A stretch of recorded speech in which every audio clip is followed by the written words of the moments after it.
এ cameraman. জি হুজুর।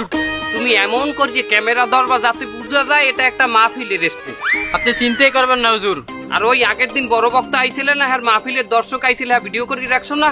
হয় হুজুর, পুরো ভিডিও করে রাখছি দর্শকের। ওই আমার সামনে বয় দেবে যাতে বুঝা যায় আমার দর্শক, ঠিক আছে?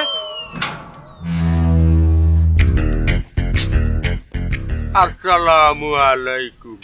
ওয়ালাইকুম আসসালাম। কি হয়েছে বাবা? হুজুর, আপনি এই ছাদের উপরে প্যান্ডেল ম্যান্ডেল খাড়াইয়া সামনে ক্যামেরা থুইয়া মাইক্রোফোন দিয়ে আপনি কি আরেন হুজুর? আমি এই শুক্রবারের জুম্মাবাদ বয়ানটা এখন রেকর্ড করব। কি বলে শুক্রবারের জুম্মার বয়ান আপনি আইজ রেকর্ড করেন? আইজ যে বৃহস্পতিবার বাবা। ও বাবা, বৃহস্পতিবার আগে যদি এডিট না করিয়ে, আগে যদি রেকর্ড না করিয়ে রাখি, তাহলে জুম্মাবাদে বয়ানটা আমি ছাড়বো কেমনে? এটা আমার ইউটিউবে আপলোড দিতে হবে না? মানে আপনি কি হুজুর ইউটিউব চ্যানেলে কন্টেন্ট বানাইতে আছেন? আমনে গোনাহান তো আমরা দুনিয়াবি কন্টেন্ট বানাই না, আমরা দিনই আলোচনা করি, এইটাকে মানুষের সামনে প্রেজেন্ট করি। বাবা, আমি তো আইলাম একটা মশলা জানার জন্যে। ওই মশলা টসলা পরে হইবে, আমি আগে ভিডিও করি, এরপরে মশলা আমি দেব না। এক কাম হারা নেই, আমনে আমার পাশে বন, এখানে বসেন। মনে করেন আমনে আমার মাহফিলের আইড একজন প্রধান অতিথি, মনে করেন এই মাহফিলের সভাপতি। আমি বয়ান করব, আমনে চুপ করিয়ে শুনবেন। ও পর্দার আড়ালের মা বোনেরা, আমনে গজিনে আমার জীবনে কত ঝড় বইয়া গেছে। আমি 1 তারিখে মাহফিলে গেলাম রাজশাহী, 2 তারিখে বগুড়া, 3 তারিখে সিলেটে, 4 তারিখে যশোরে মাহফিল করতে যাইয়া লাইট হইয়া গেলে। বাড়ি যাইতে যাইতে রাত 3টা বাজে গেছে। বাড়ির দরজায় যে টোক্কা দিমু এই কালে মনে পড়িয়ে গেছে আমার বউ রাইত জন্মদিন হারে ঘুরাইতে নেওয়ার কথা মেলায়, হারে খাওয়ানোর কথা ফুচকা আর সুমনের চিকেন ফেরাইয়া তো হয় নাই। আরে কত সুন্দর, চোখ দিয়ে পানি পড়ে।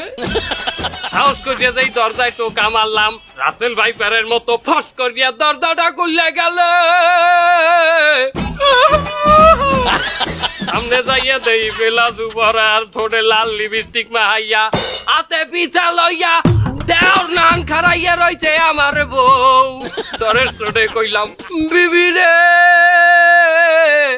যে কয়টা পিছাইতে দিবি দে, আজ মাহফিলের লইয়া দেরি হইয়া গেলে এইতে তোরে ঘুরাইতে নিতে পারি নাই। বিবি কইলে, এ গোলামের বউ, তুই আমারে কাইলগো নিয়ে যাবি, আজগো মাফ করিয়া দিলাম, কাইলগো যদি না নাও তোরে পিছাইতে না দাও দিয়ে কোবাম।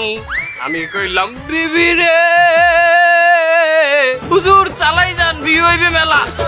দাও দিয়ে কোপ দিলে আইজ অগ্রিম দিয়ে দে, কারণ কাইলে আমার কলকাতায় মহফিল, এই মহফিলের বেটারা দেই আমার প্লেনের টিকিট বুক করিয়ে রাখছে, আমারে অগ্রিম টাকা দিয়ে রাখছে। এত তুই দেখছো এইটা আইজ দেই তো তোরে আমি বেলা দুয়ার লাল লিপস্টিক কিনে দিলাম।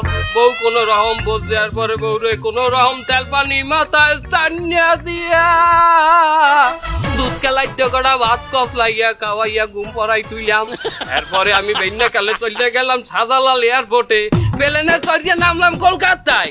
কলকাতায় নামে এয়ারপোর্টের বাইরে যাইয়ে বেড়ে লাগছে খিদা, আশেপাশে যাইয়ে দেই ডাইন সাইডে আলুর দম আর লুচি বাজতে আছে, তাড়াতাড়ি সেট করিয়ে খাইলাম। আবার পরে যেই বিল দিতে গেলাম, বিল দিতে যাইয়ে খাইলাম ধরা। সেখানে বললে দোকানদারে, হুজুর গো কেমনে আপনার দায়িত্বে আমি বিল নেই, কারণ আপনার মহফিল দেখে আমরা খুব এন্টারটেনমেন্ট পাই, খুব মজা লই। আরে জাহান্নামী, আমার মহফিল দেখে দিনই আলোচনা দেখে বলে মজা লয়। পিছের যে বিধানের কাম না বলেন, আমি পিছের যে তো আপনার দেওয়া উচিত। আপনি যে কত গুন্ড যে বয়ান করলেন, না একটা আল্লাহ রাসূলের কথা কইলেন, না একটা হাদিস কিতাবের কথা কইলেন। আপনি আপনার বউ পেলাজো পড়ছে, তার আপনি কি বউরে কলা মাইকে খাওয়াইছেন নাকি হইয়া কইতে আছেন, তার আপনি এই জায়গা কিসের বয়ান করেন? এটা কি দিনই আলোচনা? এই কাট, এই বয়ানই তো চলে মার্কেটে, যত আবল তাবল কমু তত ভাইরাল হমু। আর আমার ভাইরাল হওয়া দরকার, ভাইরাল না হইলে মহফিল পাওয়া যায় না। একটা হেলিকপ্টার, একটা দামি গাড়ি না হইলে এই মহফিলে নিতেই চাই না। আপনি কোথার যে মাওলানা পাস করছেন আমার এখন? আমি ফাজিল পাস করছি ফেসবুকে, আর কামিল পাস করছি ইউটিউবে, আর মুক্তি করছি যাইয়ে গুগল গাড়িটা। বাবলা, কার দ্বারে আইছি আমি মশলা নিতে? ও বাবা আমি আইছিলাম যে আপনি কি পারবেন আমার মশলা আমার দিতে? অবশ্যই এমনি কন। আমার পোলা বউরে লই গিয়া একটু কাপল ব্লক করিয়া নিজের পায়ে দাঁড়াইছে। সেই ইনকামটা কি আসলে কতটা হালাল হইবে? কাপল ব্লক মানে আপনার ওই বউরে দেখাই ব্লক করে টাকা কামাইবি? ওইরকমই কিছু একটা। এটা জাহেজ হবে না, এটা না জাহেজ। তবে আপনার এটা জায়েজ হইবে, আপনার যে আলোচনার নামে আপনার যে এই মানের দ্বারা এই যে ফানি ওয়াশ করি আপনি কামাইতে আছেন, কন্টেন্ট করতে আছেন, এই যে অনেক জায়েজ হবে। আহা, আমি সুন্দর লেবাস পর্যায়ে দিনই আলোচনা করি, সেটা জায়েজ হবে না। আর আপনার রিয়াকশন ভিডিও বানান দুনিয়া বিকাশ, আপনার পোলা বউ যাইয়া মানের তারে শরীর দেখাইয়ার পরে বৌলাভ করবে, এইটা জাহেজ হয়ে দিবি না। আপনি তো যান, এই ক্যামেরা কাট, তুই এডিট করে রাইট, আমি বাতানতে যাবো, যে বাতানতে যাই এই বাড়তে। দুনিয়া বিয়ালটা আলেমের সাথে ঝগড়া করে।